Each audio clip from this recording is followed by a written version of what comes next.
9. 미혹의 과정을 했습니다. 미혹의 과정.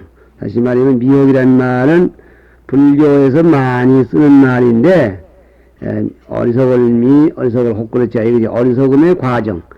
과정이라는 말은 지나가는 길거리죠. 그 순서. 예, 여기서 지금 이 불교 수행을 얘기를 하는데, 불교의 수행방법을 얘기할 때, 요 위에 따라서는 네 가지 진리를 가지고 얘기를 했습니다. 네 가지 진리가 역시 미혹의 과정을 얘기를 하고 또 깨달음의 과정을 얘기하는데 불효합니다. 다시 말하면 고성제, 집성제는 미혹의 과정이고 또 도성제, 멸성제는 깨달음의 과정이라고 하겠습니다. 그러면 이 단어에서의 미혹의 과정이라는 것은 그 부분을 좀 더 구체적으로 얘기한 것이다고 이렇게 아시고 넘어가면 되겠습니다. 뿐만 아니라 이 미혹의 과정을 여기서 얘기해 놓고 이 미혹의 과정의 순서를 뒤집어 버리면 곧 깨달음의 과정이 된다는 것도 미리 염두에 두시고 이 강의를 들어가시면은 이 단원을 이해하는데 대단히 좋을 것입니다. 이 단원은 요컨대 우리가 흔히 말하는 12년의 법을 설명하고 있습니다. 12년, 그러니까 6도 4성제 12년이 불교의 기본 교리인데 이것이 다원생입니다. 본문 들어가겠습니다. 우리 인생은 왜 이 세상에 나지 않으면 안 되게 되었는가? 또 난다면 안락한 인생으로 나지 못하고 괴로운 인생으로 낳는가? 즉 괴로운 인생으로 태어났는가 이런 얘기죠. 종교를 빼놓고는 극도로 발달한 과학 문명에 있어서도 이 문제만은 천고에 해결할 수 없는 문제이다. 이랬습니다. 이 얘기는 어찌 보면은 이해가 안 가실지 모르지만은 인생은 왜 괴로운가? 인생 그만두고 나는 왜 괴로운가 하는 문제를 놓고 볼 때에 나는 괴롭지 않다는 사람이 있다면 여기에 해당이 안 될 것입니다. 그러나 나는 괴롭지 않다는 사람은 그렇게 없다는 게 지금 그 통론이고 또 여기의 지론입니다.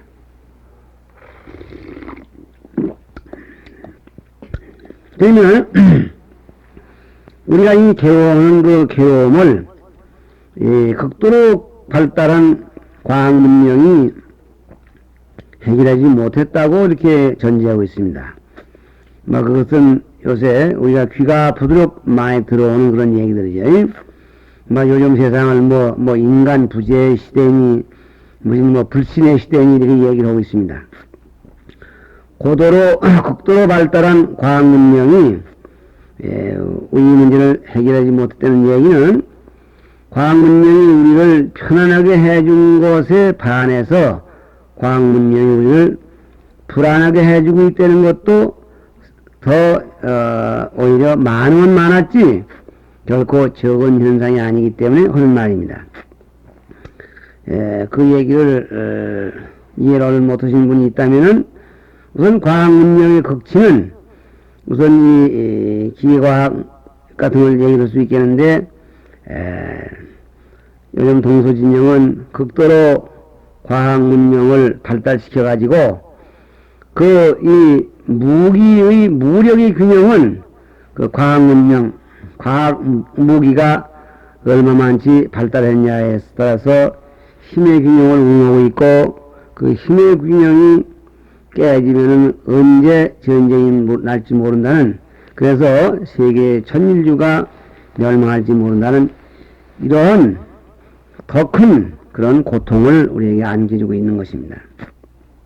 본문, 기독교에서는 신의 창조에 따라서 원인이 생겨났고 이 원인의 허물로 인하여 죄악인 우리 인생이 생겨났다고 한다 그랬습니다.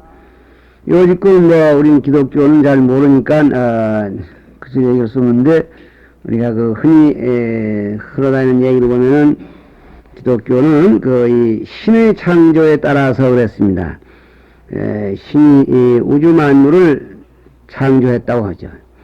그래서 태초에 신이 넓은 물 위를 돌아다니면서 첫날은 해를 만들고 둘째 날은 달을 만들고 셋째 날은 뭘 만들고 해서 일주일 동안에 이 세상 만사를 다 만들고 마지막 날 흙을 만들어 놓고는 오후에 편안히 쉬었다고 해서 일주일을 얘기한답니다.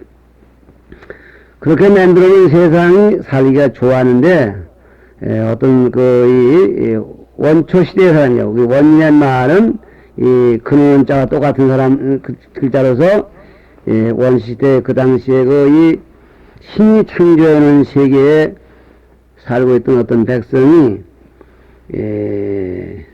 허물을 일으키는 거죠. 허물로 인하여 그랬습니다.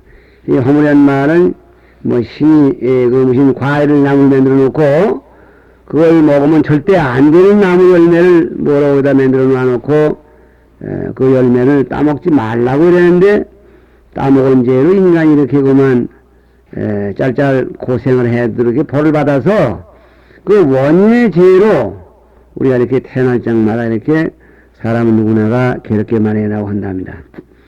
인간이 왜 이렇게 괴로우냐 하는 얘기를 설명할 길이 복잡하니까 그렇게 해서 옛날에 어떤 그런 그 원인이 신의 창조한 세계에 살고 있는 태초의 인간이 그렇게 철없이 죄를 지어가지고 그 죄의 탓으로 예컨대 조상의 죄로 우리 이렇게 괴로워야 된다. 돈이 없으면 없어서 괴롭고 있으면 또 있는 대로 괴롭고 사랑하는 사람을 만나면 만나서 괴롭고 또 못 만나면 못 만나서 괴롭고 이렇게 괴로워야 한다. 이렇게 얘기를 합니다. 그래서 이 원인이 죄를 지어서 우리에게 물려준 죄라 해서 우리들이 가지고 있는 고통을 이른바 원죄라고 합니다. 소위 원죄론, 원인이 지어진 죄. 나 자신이 지어서 아니라 나는 그 어머니 아버지의 그 섭리에 의해서 태어났지만은 이게 괴롭고 거기에 무슨 또 가지가지 무슨 그타 어떤 괴롭이 있더라도 나와는 관계없는 원인의 죄라고 해서 죄의 그 원인이 그 죄의 그 소재를 책임의 소재는 멀리 지금 가 있습니다.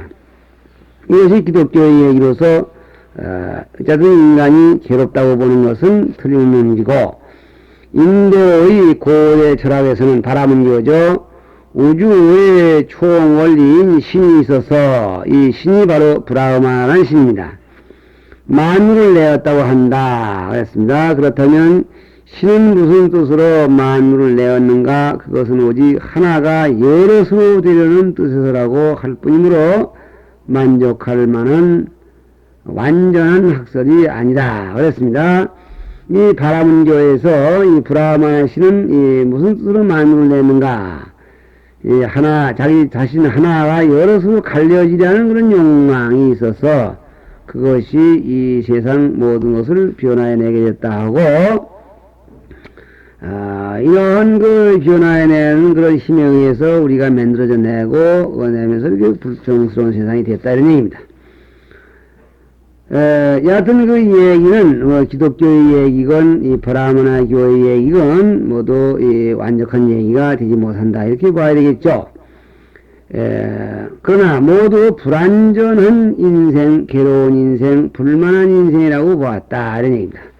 그 얘기가 원인의 죄에 의해서 인간 괴로운 것이다 하더라도 참 완전한 학설이라고 볼 수는 없을 것 같고 또 이 브라ಹ്먼교에서 말한 대로 이 신이 하나가 여럿이 되려는 욕망에서 이렇게 대한 것이고 일단 뜻이 따로 없다고 하더라도 그 의미가 꼭 맞는 얘기는 아닌 것 같으나 모든 인생을 괴로운 것, 불만스러운 것이라고 본 것은 공통입니다.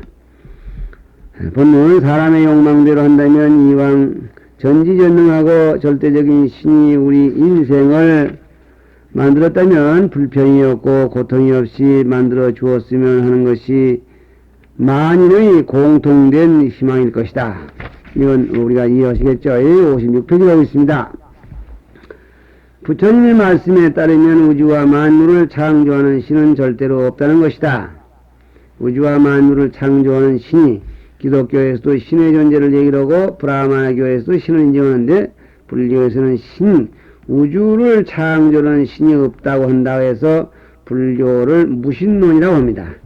불교는 무신론이라고 하는 이유는 불교 자체, 불교에서 신 그 자체를 인정하는 것이 없다고 하는 것이 아니라 우주를 만들어내고 인간의 기륭화복을 주재하는 신이 있다고 보는 것이 아니기 때문에 이것을 무신론이라 한다. 그런 얘기입니다. 그러면은 뭐냐? 그러면 부처님께서는 우주와 인생이 어떻게 생겨났다고 보았는가? 부처님의 10대 제자의 한 사람인 사리불이 아직 불교에 들어오기 전에 오비구의 한 사람인 아설씨라고 했습니다. 이 아설씨는 거기다 보모 표기를 했네요. 그래서 요 무슨 아슈바 지트가 됩니다. 아슈바 지트. 그래서 이 아설씨에게 석가모니 부처님의 가르치심이 무엇인가 물었다. 이에 대하여 모든 법이 인연으로 생기고 모든 법이 인연으로 멸하느니라는 말을 듣고 이에 감격하여 그 길로 곧 출가하였다 한다. 그랬습니다.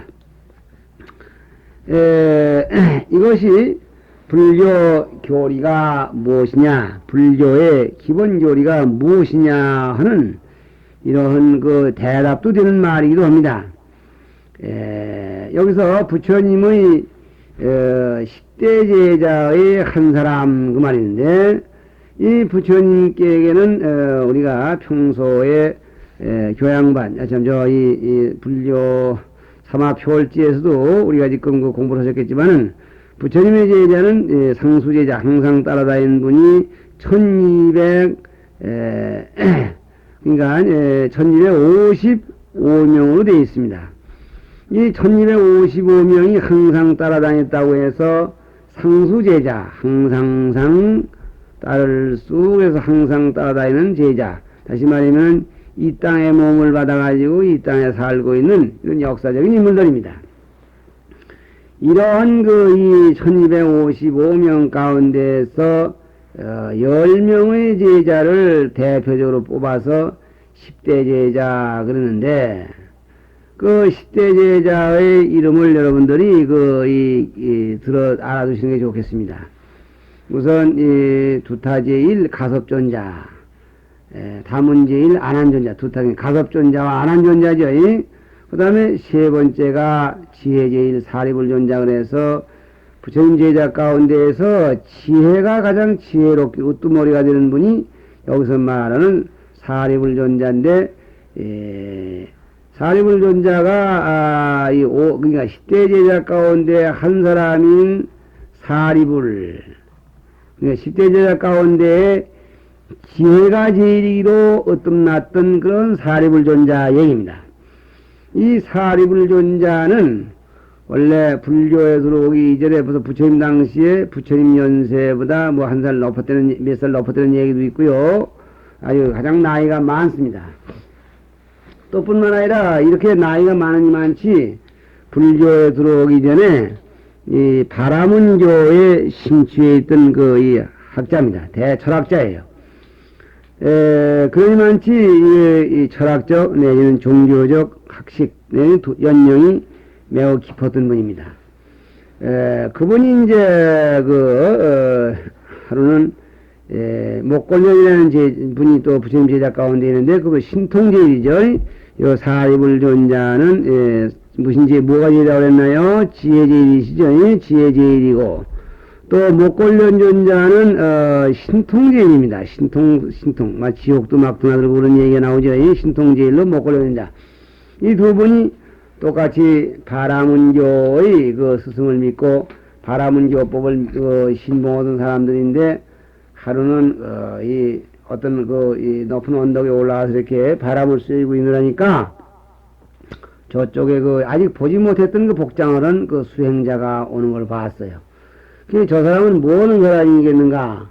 저 사람이 오면 한번 장난삼아 뭐인가? 한번 뭘 배우는 사람이고, 또 어떤 교파 사람인가 한번 물어보자. 이렇게 마음을 먹고 이제 둘이 있다가 그 비구가, 그 수행자가 곁에 왔을 때 이제 물었습니다. 그래서 하는 소리예요. 아직 불교가 들어오기 전에, 근데 이 사람들은 아직 바라문교를 믿는 몸으로서 오비구의 한 사람인, 오비구 역시 이것도 여러분들 저 지금 뭡니까 저거 이 상하표월지 할 때 오비구 나왔죠. 이 오비구 가운데 맨 첫째로 꼽는 사람이 누구냐면 교진녀라고 그랬죠. 교진녀 등 오비구 우리가 이렇게 그냥 많이 하고 있고 거기도 오비구의 이름을 또 일러도 드렸습니다만 교진녀, 이 아설시, 바부, 알비 이렇게 해서 이제 그 마하남 이렇게 해서 이제 이 오비구를 치는데 이 오비구의 한 사람 다시 말하면 이 오비구는 부처님께서 도를 깨달으시자 맨 먼저 상대에서 설법을 하시고 따라서 맨 먼저 부처님의 제자가 되신 분이라 합니다. 들어오기 전에 오비구의 한 사람인 즉 불교 교단의 최초 제자가 된 그런 가운데 한 사람인 아설시 된 분에게 석가모니 부처님의 가르치심이 무엇인가 물었다 그랬어요. 당신은 지금 누구의 제자이며 그분은 뭘 가르치든가 이렇게 물었더니 이에 대하여 이건 누구 말이냐 아설씨가 대답한 거죠. 아설씨가 대답하기를 모든 법이 인연으로 생기고 모든 법이 인연으로 멸한다 그랬어요. 그러니까 한자로 보면은 제법 종연생 제법 종연멸 그랬습니다. 모든 법이 생기는 데에는 신에 의해서 생기는 것이 아니라 인연 따라 생기고 인연을 쫓아 생기고 모든 법이 없어질 때에도 또 신의 섭리로 없어지는 것이 아니라 인연 따라서 멸하는 것이다. 이렇게 가르쳐줬습니다. 여기에는 이제 이렇게 나왔지만은 원전 같은 데 보면은 제법 종연생 제법 종연멸 모든 법은 인연 따라서 생기고 모든 법은 인연 따라서 멸한다. 아불대사문 흥작 여시설 그렇게 되어 있네요. 나 부처볼 큰대 모래사문문 우리 부처님 큰 사문께서는 상작 여시설 항상 지을작 가트려 이시 항상 여시설 말씀설 항상 이렇게 말씀하십니다. 그래서 제법 종연생 제법률 모든 법이 인연 따라 생기고 인연 따라 멸한다는 얘기는 부처님이 수없이 늘 말씀하셔서 나는 부처님의 제자로서 내가 배우는 내용은 주로 이거다. 모든 법은 인연에 의해서 생긴다는 얘기다 해서 그동안 바라문교에서 모든 신에 의해서 생긴다는 얘기에 결정적으로 도전하는 그런 말씀이고 또 그동안 신에 의해서 생긴다는 얘기를 결정적으로 바로 바꿔놓는 뒤집어놓는 그런 그 선언입니다. 그래서 이런 말씀을 듣고 이에 감격하여 그랬습니다. 이 감격한다는 말은 이 사리불이 그만치 종교적 연영이 높고 철학적 이해가 깊기 때문에 그동안 신에 의해서 모든 것이 생긴다는 얘기에 대해서 회의를 품튼 끝에 이 말씀을 듣고 참으로 옳은 말이다. 그 사실을 이 우주 만물을 이루게 하고 망가지게 하는 원동력은 인연의 법칙일 것이지 어떤 신이 그렇게 만들었다 하면은 그야말로 이게 좀 여러 가지가 모순이 많다 이렇게 하고서 그 길로 출가하였다 한다 이랬습니다. 요건데 지금 인연에 의해서 생기고 인연에 의해서 멸한다는 얘기가 주된 내용으로서 이 인연의 법칙을 자세히 세부는 것이 여기서 말하려고 하는 12년입니다. 이 우주 만물은 모두 인연에 따라서 생겨나고 또 인연에 따라서 없어진다는 것이다. 곧 한 물건으로 이루어질 인연이 있으면 한 물건이 나타나고 나타났던 물건도 인연이다 하면 그 형체가 없어진다는 것이다. 이것이 이 물음에 대한 대답인 것이다. 이것은 잘 아시겠죠? 인연 따라 생기고 멸하는 것은 현상입니다.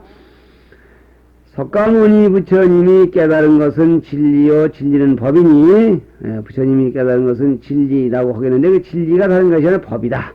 그 법은 곧 인연이다 그랬습니다. 법은 곧 인연이다. 그러니까 법이라는 것은 법칙인데 법칙은 어떤 법칙이냐? 신이 창조하는 그런 법칙이냐 아니면은 뭐 어떤 법칙이냐도 인연의 법칙이다. 인연이란 말은 인연의 법칙이다 이 말입니다. 사람이 만일 인연을 보면 곧 법을 보는 것이요 법을 보는 이는 곧 부처를 보는 것이다 하고 거신이라고 한 것이 이 소식을 말씀한 것이다. 사람이 인연을 보는 사람은 법을 보고 법을 보는 사람은 부처를 본다. 즉 당신 자신을 본다. 우리가 지금 성불한다는 얘기는 이 원칙에 의해 본다면은 인연의 법칙을 똑바로 알고 이해하는 사람이면 됩니다. 우리 지금 보통 모든 것이 인연에 의해 이루어진다 이렇게 알고 있지만 이것은 말로 한 것이고 실제로 체험해서 안다면 그 세계를 달관하고 그 세계 속에 내가 동화되는 일밖에 없습니다. 그것이 바로 부처를 보는 길이다 해서 전법륜경의 말씀으로서 이 말씀이 바로 인연이라는 법칙이 불교를 이해하는데 얼마나 소중한 그 교리인가, 얼마나 소중한 위치에 있는가를 보여주고 있는 말씀입니다. 석가모니 이전에도 인도의 유물사상은 유신사상보다 진보되었었다 그랬습니다. 유물사상. 그러니까 부처님 이전이라는 말은 부처님이 태어나시기 이전 인도에 있던 바라문교 여러 학파에서 유물사상은 물건들에 의해서 이 세상 만사가 주로 유지된다는 것은 뭐 진화론이라든가 또는 요즘 말로 말하는 그 유물사상 이런 것들이죠. 이런 것은 유신사상보다 신의 존재를 인정하는 사상보다 진보되었었다거든. 이 우주의 만물을 모두 사대로 구성되었다는 것은 부처님의 생각과 같았다. 그 유물사상에 대한 얘기입니다. 사대는 여기서 말하는 우주에서 말하는 지수화풍 사대죠. 우주의 만물은 지수화풍 네 가지에서 구성되었다. 이런 얘기를 했고, 그러나 그들은 이 사대가 무엇으로 말미암아 배합되는 것인지에 대해서는 아무런 설명도 없었다 그랬습니다. 요 아무런 설명도 없다는 얘기는 이거 지금 소위 이 수론에서 하는 얘기들인데 이 사대에 의해서 이 서로 배합돼 가지고 우주 만물이 이루어지고 있다는 얘기가 있는데 그 사대는 왜 생겼겠느냐 그래서 사대가 생긴 자리를 추궁해 올라가면 명제라고 합니다. 명제. 그러니까 명제란 말은 이 어두울 명자하고 말씀드렸자 깜깜해서 아무것도 보이지도 않고 들리지도 않고 전혀 모를 자리 뭐이라고 설명할 수 없는 그 자리에서 이것이 생긴다. 이것이 어쩌면 동양에서 그 유교에서 얘기하는 우주의 가장 시초를 혼돈이라고 그리고 있습니다.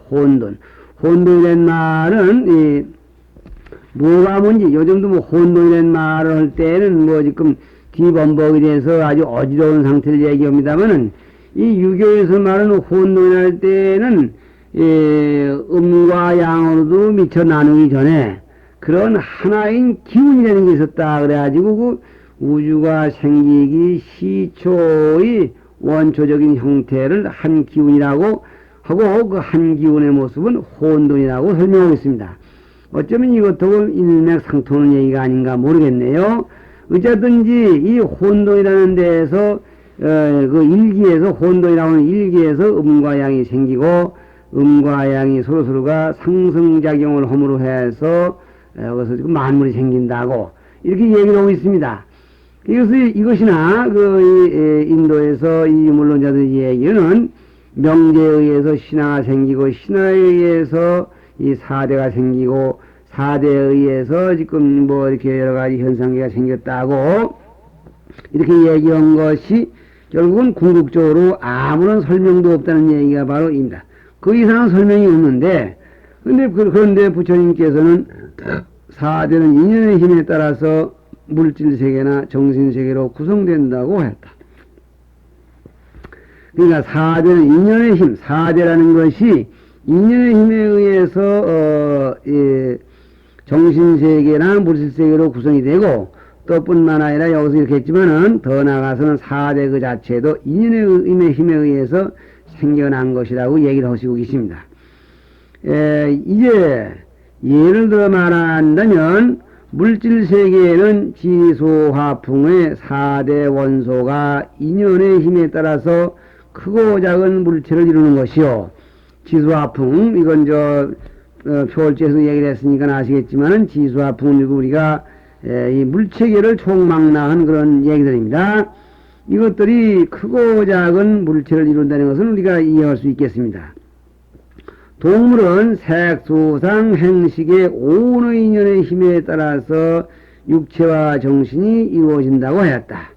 그러니까 동물의 경우에는 이 사대로 된 그 물질계에다가 그 색이다 말이죠. 색이 물질인데 비색자 색은 수십 전 얘기했지만 색은 물질입니다. 왜 그러냐면 물질을 잘게 갈고 썰고 잘게 해버리면 하나의 빛깔밖에 남지 않은데 그 빛깔이라는 것, 그 물질이라는 그 사대 지수화풍에다가 수상행식, 느낌, 생각, 또 생각의 변동, 의식, 인식 이 다섯 가지가 오온인데 이것이 인연의 힘에 따라서 육체와 정신이 이루어진다. 그래서 육체와 정신이 이루어진 동시에 그 정신적인 구조 여하에 따라서 영리한 사람도 되고 신체적인 구조에 따라서 건강한 사람도 되고 한다 이런 얘기죠. 사리불의 말에 제목과 덩굴과 풀과 흙과 돌에 둘러싸인 공간을 집이라 하고 요건 비유입니다. 이러한 그 등등이 둘러싸여서 하나의 집이라는 그 물체를 이룬다. 그 공간이라는 말 바로 그 집입니다. 집 전체입니다. 하는 것과 같이 뼈와 힘줄과 고기 덩어리와 가죽에 둘러싸인 공간을 몸이라 하느니라. 이 말을 하기 위해서 집의 비유를 들었죠. 그리고 근과 경과 식의 셋이 합하여 근은 육근, 안입이 설신의를 근이라 하죠. 몸. 그 다음에 경, 환경입니다. 색성, 향미, 족법 이런 들 하는 얘기죠. 그래서 환경. 그 다음에 식, 이것은 안입이 설신의에 의해서 움직이고 있는 주관적인 심식. 그래서 식글이죠. 이 세 가지를 삼과라 합니다. 이 세 가지에 의해서 우리는 살아가고 사물을 반영하게 되는데 이 셋이 합하여 비로소 보고 듣는 작용이 일어나는 것이므로 우리의 몸은 오온이 모인 것이요. 이 오온이란 말은 육군과 사실은 같은 얘기입니다. 오온은 다 아시다시피 여기서 얘기했지만은 색, 수상, 행식입니다. 색은 몸뚱이 육체를 말하고 수상행식은 마음이라 그랬습니다. 육군일 경우에 안입이 설신거지는 몸이고 의는 마음입니다. 그래서 몸과 마음을 놓고 얘기할 때에 마음을 좀 세밀히 쪼개서 얘기하려는 그 입장에서는 오온이라고 얘기를 하고 또 몸의 부분을 세밀히 쪼개서 얘기하려는 그런 입장에서는 육군이라고 얘기를 합니다. 그래서 위 우심자하야 마음의 어리석은 자를 위해서 설오온하고 오온을 말하고 또 위 우신자하야 몸의 어리석은 자를 위해서 육군을 말하느니라 그랬습니다.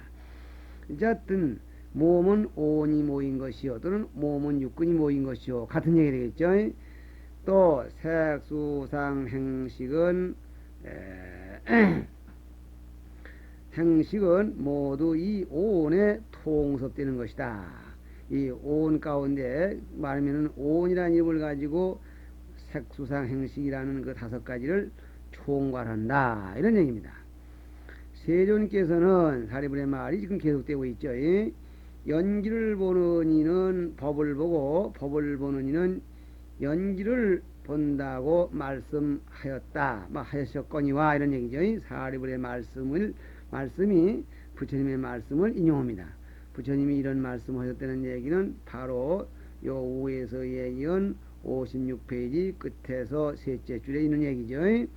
이렇게 말씀하신 이 있는데 말이죠. 말씀하셨다는 말씀하신 바와 같이 이 오온은 참으로 인연에 따라서 생긴 것이니라 그랬습니다.